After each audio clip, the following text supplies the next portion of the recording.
Piracy is the logical solution. If buying isn't owning, then piracy isn't stealing, which is why piracy is no longer seen as digital theft reserved for risk takers and your plug who knew a sketchy website. Now it's easier. No, actually, though. 2025, pirating like a show, movie, or professional sports match is so normal. Like, to go on a weird website and just watch it, like, effectively illegally. You remember the old DVDs that you would put in, like DVD player VHS tapes, even for people that are like older than me. And it would say before the movie started, it would be like FBI warning. Piracy is a crime that could be fined up to blank and blank with this amount of years in prison. This is like a serious, because like people would go to movie theaters and like film movies and then upload them. And the rips were terrible.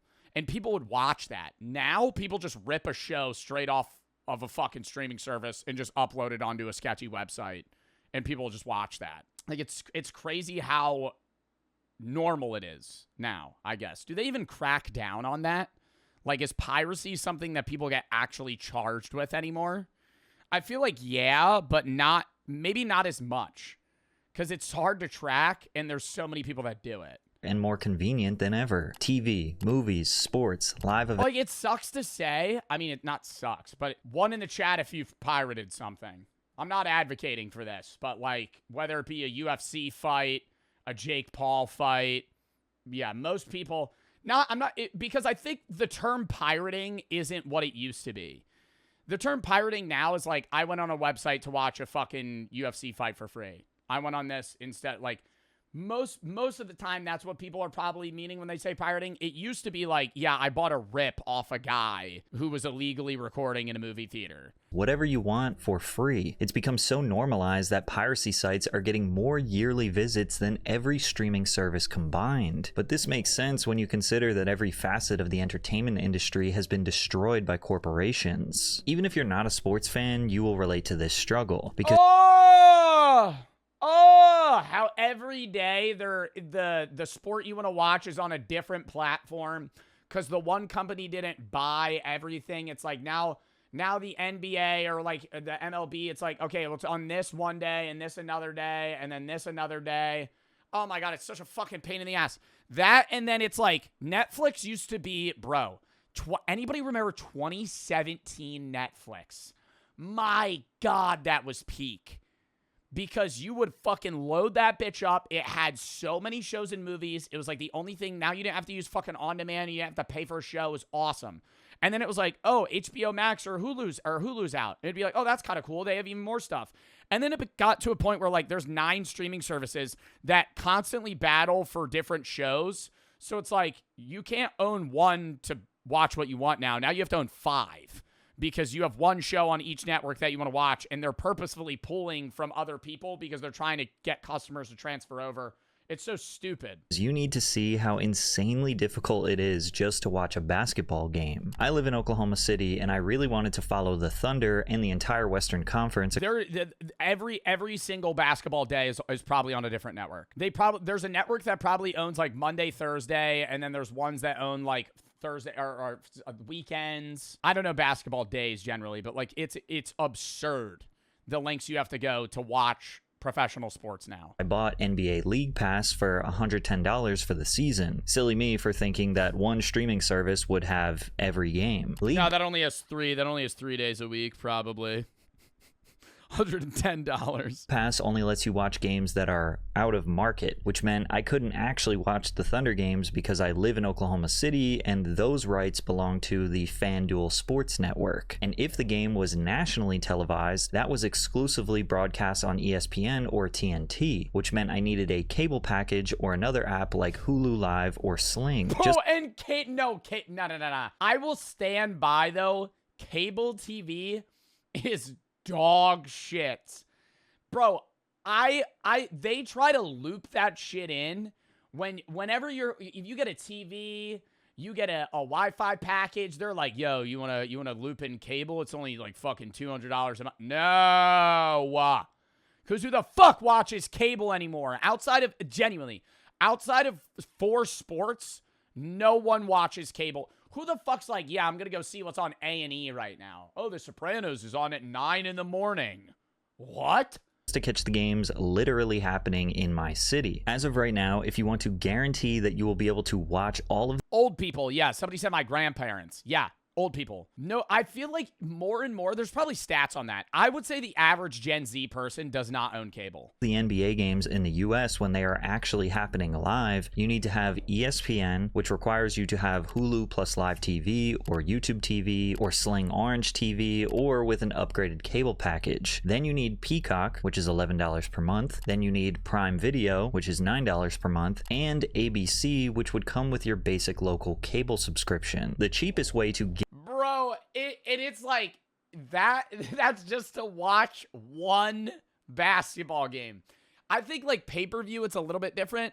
So it's like maybe not as annoying because there is paywalls. But I remember I was trying to watch a UFC fight with my friends, and he had ESPN Plus, and that let us. He had to sign into that, and that let us watch the like the undercard, like not the main card. But then when it got to the main card, you had to pay for that. But he already pays for ESPN Plus, so then he's paying for a subscription and then having to pay on top of that to watch the main card and not the prelims. guarantee every game would be $66 in subscriptions and whatever your basic cable costs these days, which is on average about $25. So roughly $91. Bro, what's fucked to say is, it's bringing people together maybe, but I feel like more people go to restaurants and bars to watch games now. Like if I really want to watch a game, like I feel like I might go somewhere. Yeah, because they'll just have it. Per month just to watch basketball the cheapest. Now, me personally, I would never pirate anything. That is behavior I absolutely condemn. But I'm not surprised anyone who would do it when all you got to do is go to one of the many widely available. Is it the same for like football? Like for not the NFL, like the UK or like European, like football? Like, do they have, like, is it, for my European viewers, is it as bad to watch, like, a Liverpool game or something? Like, if you want to, yes. So they just have shit on different, it's all on different networks, on different fucking platforms. That's so annoying. It's worse. How's it worse? Because they play a lot of games. Free websites, click the extremely clean and clear interface that says the exact game or event you are looking for and just watch it for free. But yeah, then you go on Stream East and you're like, oh, I'm watching the game. Dick and balls on in frame. Oh, wait, no, it just tabbed me out of the Stream East. Oh, no, there's somebody having sex on the right side of my screen right now. honestly, we should have seen this terrible streaming climate coming from a mile away, because as they say, nothing Oh, shit, dude, there's a hot MILF that's only 3 miles away. You're mid-game, you're like, oh, fuck, what's that? good lasts forever. And to understand why piracy is so rampant today, we have to understand this detailed list of problems that piracy solves. Netflix used Who to is be falling for that? Can I say that? Who is falling for that? The fucking, Jessica's waiting for you 6.3 miles away. It's got to be like old men. Like old men are like, oh, really? They click on it. $8 per month, and it had a deep, deep catalog of some of the most popular shows ever made. Oh my God. Yes. When Netflix had The Office was when streaming services was peak. Office, Friends, Breaking Bad, Dexter, Family Guy, American Horror Story, Pretty Little Liars, Law and Order, and even some Disney and Pixar. Wow. Netflix had all those at the same time. Now they have some boof ass fucking 20% Rotten Tomatoes films. Titles. They had the Harry Potter films, they had Star Wars, they had classic movies like Shawshank Redemption, The Godfather, The Dark Knight. They even had Marvel titles before Disney Plus launched. It felt limitless, like the entire entertainment industry was in one app for the price of a fast food meal. Kipatowski. Today, $8.99 gets you 9,000 shows you will never watch, and that's with ads. And if you don't want ads, no problem. That's $25 a month. Plus, every studio with a morsel of value. You gotta pay for no ads too. You might as well just watch cable TV if you're not paying for the for Hulu with ads, bro. I remember back when I would watch One Punch Man on Hulu, it would be fucking like 15-minute episode, 5-minute mid-roll ad, or 5-minute pre-roll ad. 5 minutes of the show, 5-minute mid-roll ad, 10 minutes of the show, 3-minute mid-roll ad or end-roll ad till the next one. IP decided to make their own app. So instead of one library, you get 10 half libraries, each charging you separately. Oh my God, I love that. Yeah, I love that. When you go on Pawn Stars and they have seasons 1, 15, 32, and 17. Oh, shit, bro. Oh my God, wait. They have one of my favorite shows. They only have seasons 1, 4, 5, and 12? Where's the other ones at? HBO Max, $21 a month. Hulu and Disney Plus, $19 a month. Peacock, $17. Apple TV Plus, Paramount Plus, Discovery. I feel like they only really do it though for shows that don't have like a definitive plot line. You know what I mean? Like usually you'll see that for like Impractical Jokers or some other shit where it's like they have a show that you don't need to know the other episodes to understand. Plus, Stars Play, BritBox, and niche ones like Shudder. Yeah, Survivor. They'll do it for reality shows. Like Big Brother, Survivor, some shit. Crunchyroll, Acorn TV, all jumped into the fight, each charging $4 to $20 a month. I sometimes... What the fuck is Acorn TV? What the fuck is Acorn TV? Yo, anybody in chat got Acorn TV? Really? Actually. No one has that. What is on Acorn TV? I gotta actually Google that shit right now. Acorn TV is $8.99 a month. Like, what do they have that would make me want to see Acorn TV? Made in Italy, Bloodlands, Maternal. Don't know any of these shows. Cracks, Girlfriends, The Terror, Turning Green. Bro, can I say this really feels like... I'm going to show this. Hold up. Like, this feels like... What are these shows? Like, when you're scrolling through this kind of feels like when you're on an airplane and they have like, oh, here's the catalog of shows we have. What am I looking at? The Other Wife? Dog Martin? Bon Voyage? I've never heard of any of these shows. The Killing. The Journey. Henry. 800 Words. Mayflies. Coastal Ireland. With Adrian Dunbar. Yeah, I'm really going to pay $8.99 to see Coastal Ireland with Adrian Dunbar. I want to scroll until I recognize one show. I mean, dude, is this all like British shit? What am I looking at? Murderland? That's their whole thing? A Stitch in Time. Movies. What movies do they have? Maybe that'll be better. Maybe that'll be better.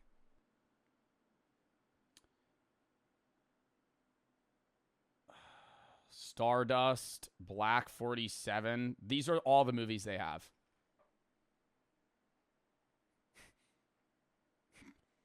That's all the movies they have. $8.99 a month? Why am I paying for that? Why would I pay for that? What are they offering? And some of them just don't make any sense. I understand Stars, bro. I remember Stars was like the shit before Netflix. Into the fight, each charging $4 to $20 a month. I sometimes have this thought like, man, I wish I could just pay one price for all of the streaming services grouped together. And then I realize that's kind of what cable was. But streaming was supposed to be the solution. Well, no, bro. Cable was, yeah, it was cool. The problem with cable was like you paid for cable, but you could only watch the show if it aired at a certain time. If we reverted back to cable TV and made it so, like, I could watch an episode of whatever without having to fucking record it on a VCR. Yeah, some dickhead just said, Nathan just said record it. Bro, I'm not going to sit there and be like, I need to record this episode when it airs. Then I have to actively spend time out of my day to remember to record an episode of a show that I want to see. Otherwise, I have to wait for that shit to air. No. It should just have a catalog of like out episodes that I have to be able to, that I could watch. But that's not how it was. You paid for cable TV, you had on demand, and then when you would go to watch the show, some of it would be free. They would have ads with it, sure. But then a lot of the time you had to pay for it. You had to pay like $8 for one episode of a show. And then you owned the episode.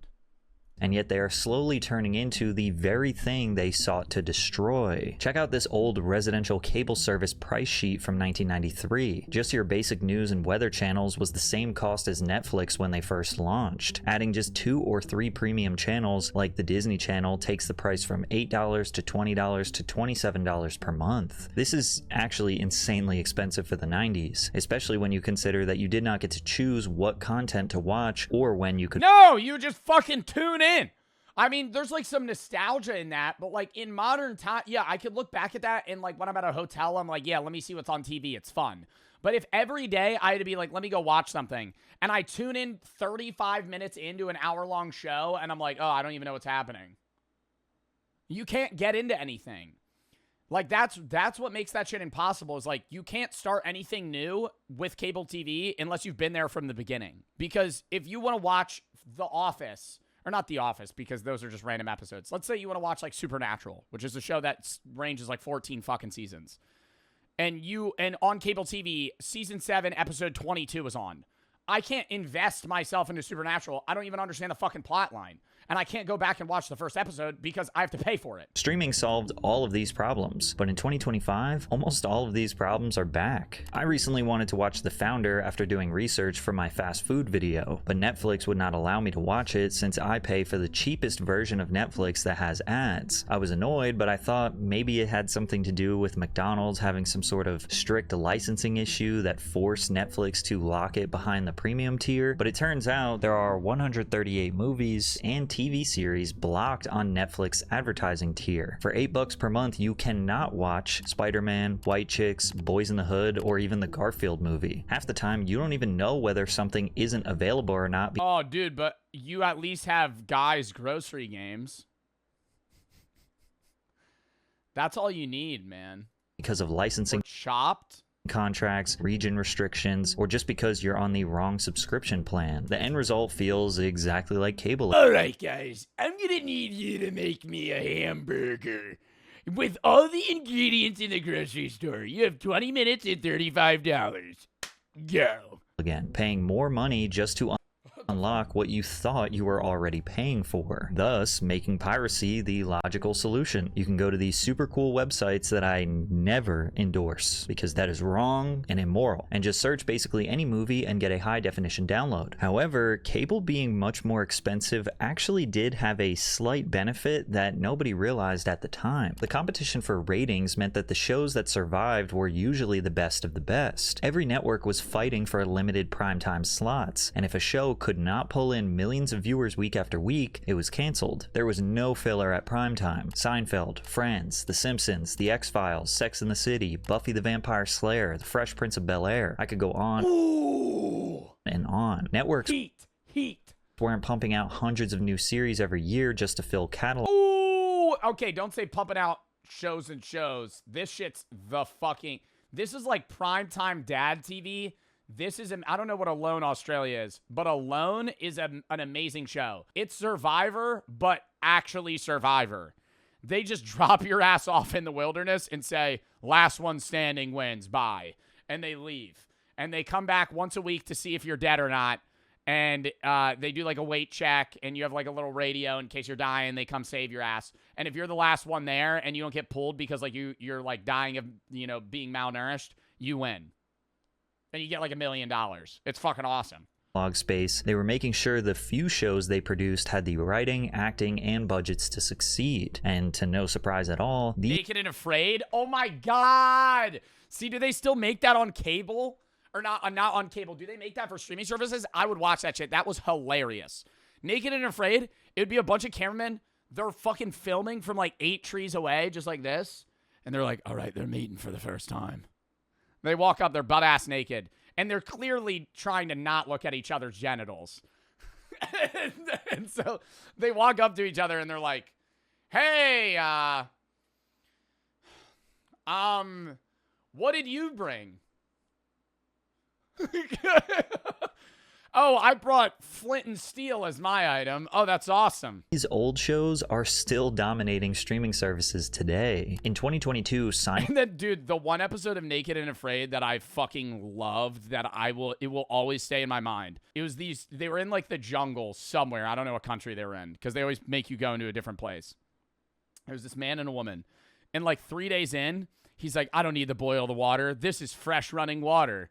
He fucking drinks right out of it. And he's like, flash cut 10 minutes. He's laying in like their shelter like this.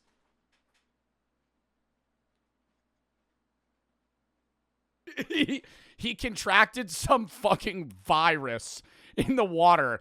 He had to get airlifted out. He lived. I would not be joking about it if he died.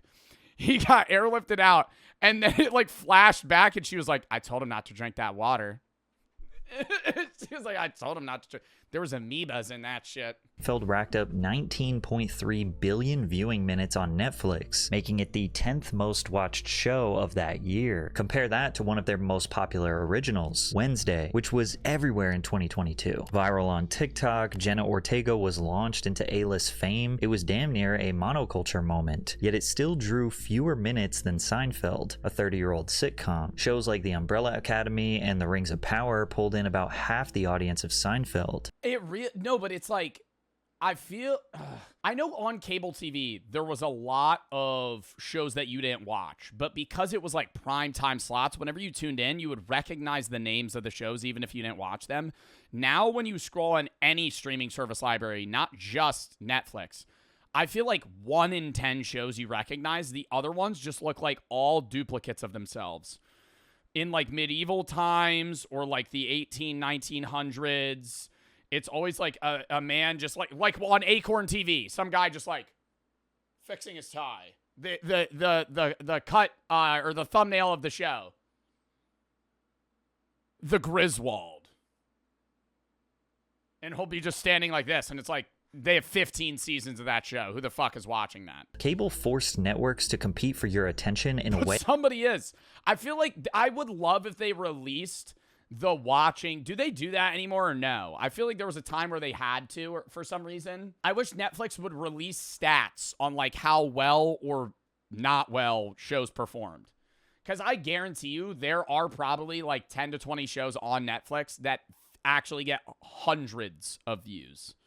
Like, that's it. That streaming doesn't. And to take that one step further, today full flops. Shows and movies are literally designed knowing that people are not all the way paying attention to them. Netflix has leaned into what's called the second screen era, where they assume that most viewers are watching TV while scrolling their phones, cooking, or doing laundry. Hollywood writer, director, and producer Justine Bateman said, I've heard from showrunners who are given notes from the streamers that this isn't second screen enough, which begs the question, why would someone give all of their attention to something that is only designed to be consumed with half of their attention? According to reports, Netflix execs are urging screenwriters to have characters announce their actions out loud so that viewers can follow along. I am going on a run now. I really think I just shot you. Without looking at the screen. For example, we spent a day together. Lohan. Oh my God, why did you just shoot me? You look up from your phone, you're like, oh damn. There's a burger in Vegas. Tells her lover James in Irish Wish. I admit it was a beautiful day filled with dramatic vistas and romantic rain, but that doesn't give you the right to question my life choices. Tomorrow, I'm marrying Paul Kennedy. Fine, he responds. That will be the last you see of me because after this job is over, I'm off to Bolivia to photograph an endangered tree lizard. This so hyper specific. They had to say that, so when it flashes forward and he's in Bolivia, they're like, oh, it's because he has to photograph an endangered tree lizard. Instead of being like, oh, I don't remember why he's in Bolivia. Over-explaining feels completely unnatural, and real people don't talk like this. It makes what should feel cinematic like a boring audiobook. And look, I'm all for casual viewing. I know a ton of my audience casually watches my videos while doing other things. But also, I cannot do that. I will not put on a YouTube video if I'm not locked in on it. That's personally me. I'll throw on like, if I want to not lock into something, on a YouTube video, I'll throw on like an hour-long cabin survival video. You're a second screen? Oh, I know I'm a second screen. 57% of my YouTube views come from TV. You think I don't know? I'm a big second screen slop kind of guy. For my audience, at least. Half of the people watching me are half paying attention. They have the stats on that. The lowest percentage I actually think is phones. Nobody watches me on the phone. I gotta look. Maybe on the gaming channel. On my main channel, I'm gonna look right now. On my main channel, if I go to audience, 20% are new viewers in the last 30 days. 20% new viewers, 39% casual, 38% regular. If I go to device type, 82% male, 15% female. 39% of my audience is between 25 and 34. That's the highest range. Device type, 55% TV, 27% mobile, 13.8% computer, and 4.2% tablet. So most people watch me on TV, phone, then computer. Also, 1% of my audience is from Sweden. Fucking shout out to the Swedish people that watch me. Never thought I'd have 1% of my audience be from Sweden. It's US, UK, Canada, Australia. Makes perfect sense. Then Sweden. I'm like, whoa. Shout out to the Swedish viewers. Then it's Germany, Ireland, Netherlands, Philippines, South Africa, New Zealand, Norway, Denmark, Poland, Finland, Belgium, Romania. 0.2% of my audience is from India. Low-budget YouTube videos that are free to watch, not multi-million-dollar films behind a paywall. I don't know about you, but when I watch a movie, I like to pay attention. By training viewers to expect... Yeah, movies, you gotta pay attention. I think it's shows. Well, I don't know. I would say a lot of people put on shows as second screen TV. Would you guys say you put on movies as second screen TV? I would say if I'm watching a movie, I'm watching a movie. I'm locked in on a film. But a TV show I might tune in, tune out. Content that doesn't demand their full attention, Netflix is creating an audience that's even less likely to pay attention. And the less they pay attention, the less they care about quality. And as long as they feel just entertained enough, means they likely won't cancel their subscription. It's almost like they are conditioning the perfect audience who will barely pay attention to their content or their... I watch Dexter as second screen. Yeah, you could watch some episodes of Dexter second screen. If it's like Deb being like, you don't care about me, Dex? I have a lot of beer in the fridge, Dex. But then if it's Dexter actively fucking murdering somebody, you gotta lock in. Yeah, when Deb gets into an emotional scene, tune into TikTok. I just don't like her acting, man. They make her annoying on purpose, and she does the role very well. But it's like, oh my god. You know how it's the same thing with like Skylar White. You know how like they make Skylar White purposefully annoying? Like, it's like that. She does really well, but it's like, fuck, man. Like, I hate the character. She is having some character growth in Dexter currently, though. I'm starting to like Deb a little bit more. I can't say why, because that would be spoilers. In the cable era, a show needed to be excellent to survive. Well, not forever, actually. This started to die in the 2000s. Once cable became the dominant form of television in America, the few companies at the top could now take advantage of their market dominance. Cable prices climbed 40% in just 6 years, jumping from about $34 in 2000 to $47 in 2006. Meanwhile, inflation only rose 14.3% in that same period. Cable companies such as Comcast, Spectrum, Dish, DirecTV, and Cox started bundling networks into giant packages with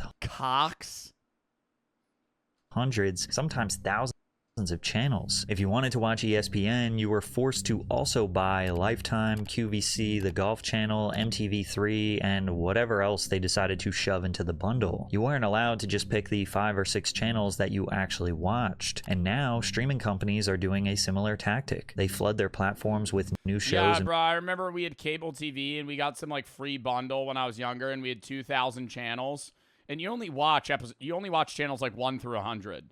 So I was like, what the fuck is on the rest of these channels? You go to channel like 1,732. It's just some random shit going on. Movies you will never watch because adding volume creates the illusion of value, justifying their increasing price. Netflix alone released 589 new Netflix originals in 2024, just slightly over its 2023 total of 589 Netflix originals, like not 589 shows or 589 individual like episodes? Netflix did not release almost 600 new shows or things. 68. There can't possibly be nearly 600 new shows and movies worth watching every year, but it's all part of the bigger plan. Every year, Netflix originals slowly take up more of their catalog, and then they license less. In 2022, over 50. Yeah, and it's like Netflix originals can be pretty fire too, but most Netflix originals you're not watching.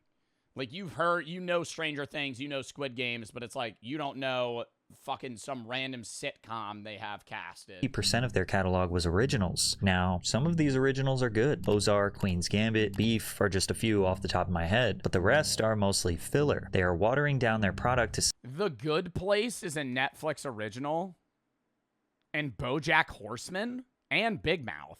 They didn't start as originals. Save money instead of purchasing valuable shows, because licensing the movies and TV shows you actually want to watch cost a fortune. In 2019, Netflix lost both Friends and The Office, two classic, reliable sitcoms that were some of the most watched shows on their platform, after Warner Media and NBC pulled the rights for their own services. To fill that gap, Netflix struck a massive deal to acquire Seinfeld, reportedly paying over $500 million for global streaming rights, and that's only for 5 years. So they would have to spend another fortune to keep the show. And this is the cycle we're stuck in now. Streamers don't want to pay billions to keep the classics that people actually want to watch, so they crank out repetitive, boring, low-budget originals that are literally designed for you to halfway pay attention to. Then they slowly raise the monthly price because look at all this new, fresh original. Why is Hulu the most expensive?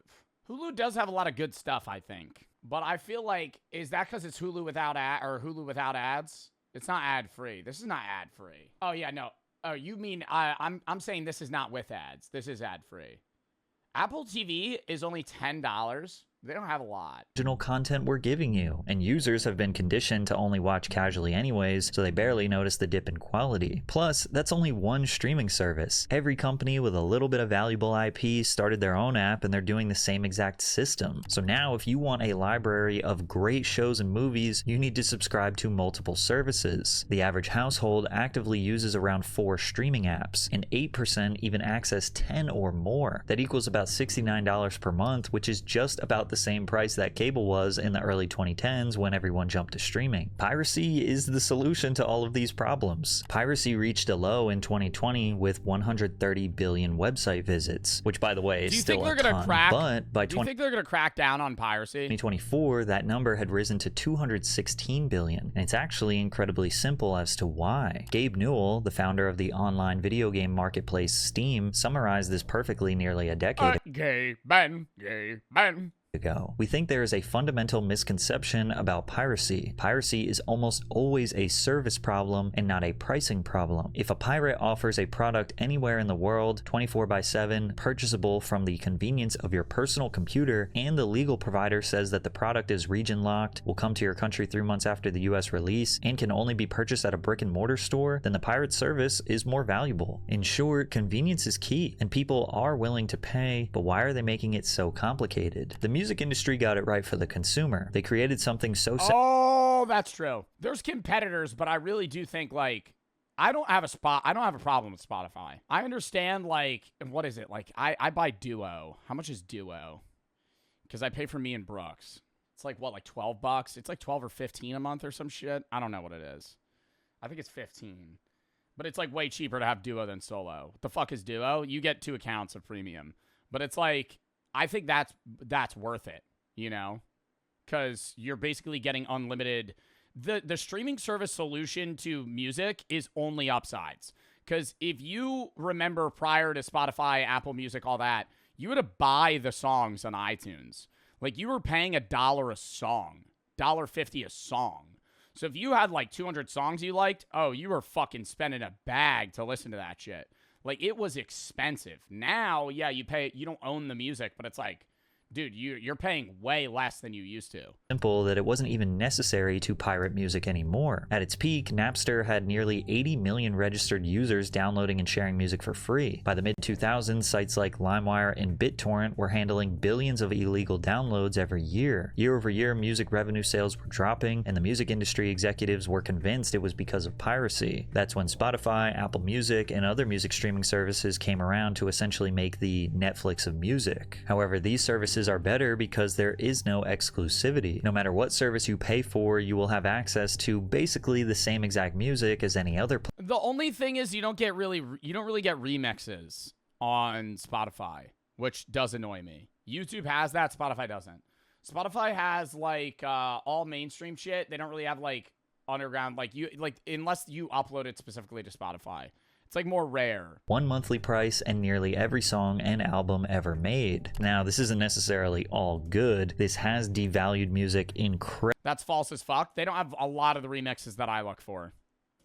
A lot of slowed down shit. Incredibly, and artists get fractions of a penny per like an Aura song. Stream, but unfortunately the customer doesn't care because the service is better for them. But we might be at a tipping point with music streaming services because Spotify is seemingly taking a page out of Netflix playbook and prioritizing their own music over licensed music. But the problem is it's AI generated, but that's a whole different video. Compared to now, it seems like in the early 2010s, streaming services had it right. All they had to do was not change. Piracy was at an all-time low in the early 2010s because it was safer, easier, and not a financial burden to just pay for the content you wanted to watch. Now, there are always going to be people who simply don't want to or can't pay. This is extremely common with pay-per-view events. For many years, Dana White and the UFC waged war against sites like crack streams, trying to convince everyone that he would get them shut down. You kind of stirred the pot a little bit with the piracy, the online streamers. They want to come after you and give this thing away. So, I will say pirated versions of UFC fights are generally lower quality and fail a lot. I think it does make sense to just buy a UFC fight with your friends. Like, solo, you can't really reason buying a UFC fight, but like, if you're with like 10 of your friends, just each spend like $4, and then you get to watch the fucking pay-per-view. Any regret? It kind of maybe stirring the pot a little bit? I'm glad you asked me about that because we got one. We got him. We're watching this guy right now. All you have to do is turn it on Saturday, and we got you. I can't wait.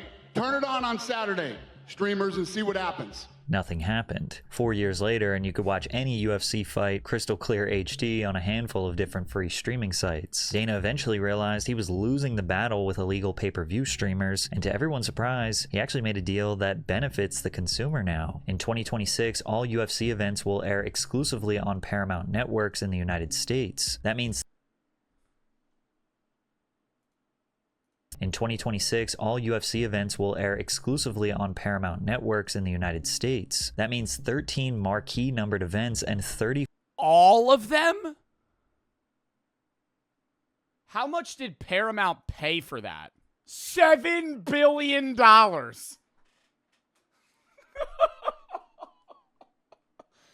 $7 billion. Oh my God. Wow, I was going to say that shit ain't cheap. You're getting all of the UFC? Fight networks in the United States. That means 13 marquee numbered events and 30 fight nights will air via Paramount Plus. For $13 per month, you can get all the UFC events and all of Paramount's content ad-free. This is actually... Wow, that is so fucking crazy, dude. A monumental shift. For the first time ever, $7 billion. Fans will have access to the fights at the lowest cost in history. But it's not all positive. Some suspect that this is the beginning of the UFC resorting to basically all the exact issues I have already raised with streaming services. Once the UFC moves fully to a streaming platform, they've got your money locked in, whether the card... But then how do fighters get cuts at pay-per-view? Because don't main card fighters get a base salary for the fight, and then they also get a cut of the pay-per-view earnings? So how does that happen? like the views. Card is stacked with superstars or filled with nobodies. That pressure to deliver massive must-see events disappears McGregor was the last fight to get pay-per-view percentage. Is that true? overnight. And honestly, that's already been happening in the past couple years. The storytelling is basically non-existent. Cards are bloated with fighters nobody cares about. Their upcoming talent pool is getting less impressive and exciting. But now the cost of 13... It is less. I do see a lot of people say what is it, Dagestan? Like all those guys coming out of there are like boring to watch. I don't know. I'm not like an avid UFC watcher. I'll watch like big cards that I'm hype about for like fighters I want to see.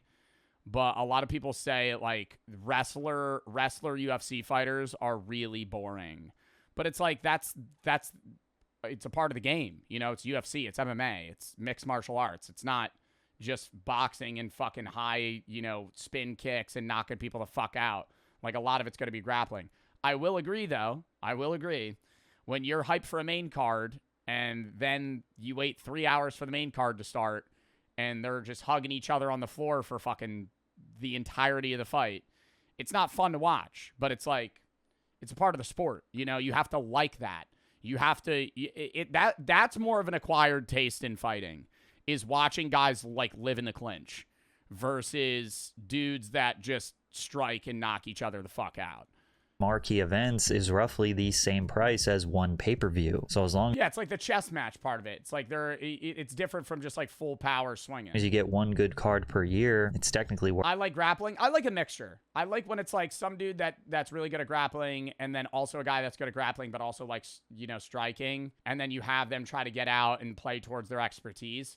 It does suck when it's literally just like they live in a clinch and nothing happens and they just throw like elbows. Worth the subscription. They quite literally just cheapened their product, so we should expect the quality to decrease even more. Also, fighters have traditionally been paid based on pay-per-view points, meaning if the card sold well, they got paid well. Once that model disappears, the UFC has to raise base pay for their top Oh, see, that answers my question. stars just to keep them happy. That makes those stars more expensive to book, so to save money, the UFC will inevitably have them fight less. Fewer high-profile matchups, more watered-down fight nights, and a whole lot of filler. Fans will pay less, but they also will get less. All of these companies across the entire entertainment industry, besides music, kinda, have overcomplicated their model of delivering content to customers for the sole purpose of squeezing every last dollar out of the end user. I believe most people are good people, and I don't think anyone expects to get quality entertainment for free. We were in a good sweet spot in the 2010s, but greed ruined it. Now the costs are higher, the content is worse, and the convenience is gone. I've canceled nearly all of It'll revert.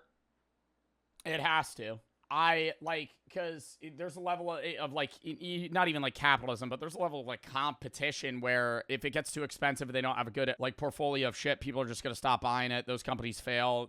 That catalog of stuff goes to another company. They might hike their prices, but it'll still be a better deal overall. Like, it sucks, but it's going to be an up and down. It's hills. my subscriptions or reduced to just the ad tier because I just don't watch as much. And I know I'm not alone. When the system no longer respects the consumer finds another way. That's why piracy doesn't feel like stealing anymore. It feels like the logical solution.